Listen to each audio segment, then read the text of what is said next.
முடியும். நிறைய பேர் சொல்லுவாங்க கந்தகுரு கவசம் படிக்க 20 நிமிஷம் வேணும்.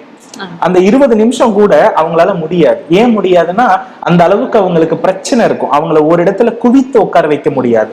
இந்த 10 வரிகள் அவங்களுக்கு ஒரு பெரிதாக இருக்காது. இது 2 செகண்ட் போதும். ஆனா அந்த 2 செகண்ட்ல உள்ள முருகக்கூடிய பக்தி இருந்தா 8 திக்கு கந்தனை நிறுத்தி அந்த கந்தனுக்கு மீறி எந்த கோளாலும் எந்த நட்சத்திரத்தாலும் ஒரு மனிதனை எதுவுமே செய்ய முடியாது.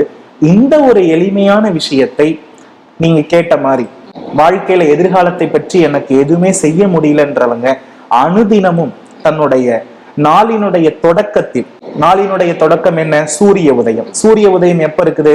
6 to 7 மணிக்கு.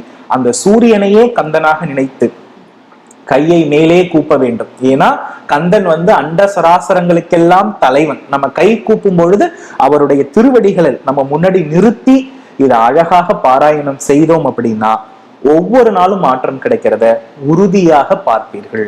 இதுல எவ்வித மாற்று கருத்தும் இல்ல. இந்த கிரக சேர்க்கை உள்ளவர்கள் இந்த மந்திரத்தை திரும்ப திரும்ப திரும்ப திரும்ப திரும்ப திரும்ப சொல்லும் பொழுது அவர்களை விட்டு ஒவ்வொரு சத்துருக்களும் விலகிறதையும், அவர்கள் எடுக்கக்கூடிய முயற்சி தோல்வி அடைகிறதே சத்ருதான். தோல்வின்றதுக்கு பேரே சத்ருதான்.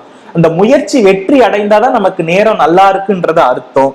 அந்த நன்மையான வாய்ப்பை இந்த வரிகள், கந்தகுரு கவசத்தில் இருக்கக்கூடிய இந்த வரிகளும் கந்தனும் உறுதியாக வழங்குவார். ஓகே, இந்த கவசம் நீங்க சொன்னீங்க இந்த வரிகள் பாடினா நல்ல பலன் இருக்கும் அப்படின்னு. நிறைய பேருக்கு சந்தேகம் இருக்கும், இது எவ்வளவு நாள் நம்ம படிக்கும் போது நல்லா இருக்கும் அப்படின்ற மாதிரி. சோ இது எவ்வளவு நாள் பண்ணலாம்? அதாவதுமா, எப்போதுமே நமக்கு நேரம் அப்படின்றது எதிர்காலத்துல என்ன நடக்கும்ன்றது, அடுத்த நொடி என்ன நடக்கும் என்பது அவனுடைய கையில் இருக்கிறது. அப்போ நமக்கு பிரச்சனை இப்ப வரும், இந்த டைம்ல நம்ம படிச்சா போதும், நம்ம எதையுமே எந்த கவசத்தையுமே நினைக்க கூடாது. பொதுவா நமக்கு விதியில விதைச்சிட்டா அது 120 வருஷம் அனுபவிக்கிறதுக்கு தான் படைத்தல். அதுதான் ஜோதிடம். ஓகேங்களா? இத பாத்தீங்க அப்படின்னா அனுதினமும், முக்கியமா நம்ம சொல்லுவோம் இல்லையா, எல்லா சக்தியுமே நான் இழந்துட்டேன், ஒரு நொடியில நம்ம ஏன் வாழுறோம் அப்படின்னு ஒரு சிந்தனை எல்லாருக்குமே வரும்.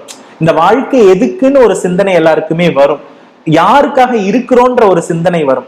அப்போ இந்த பதிகத்தை அவர் படிக்கின்ற பொழுது அவருக்கு உதவுவதற்கு முருகன் ரூபமாகவே ஒருவர் வருவார். ஏதாவது ஒரு வழியை முருகன் அருள்வார். அதுல எந்தவித மாற்று கருத்தும் அல்ல.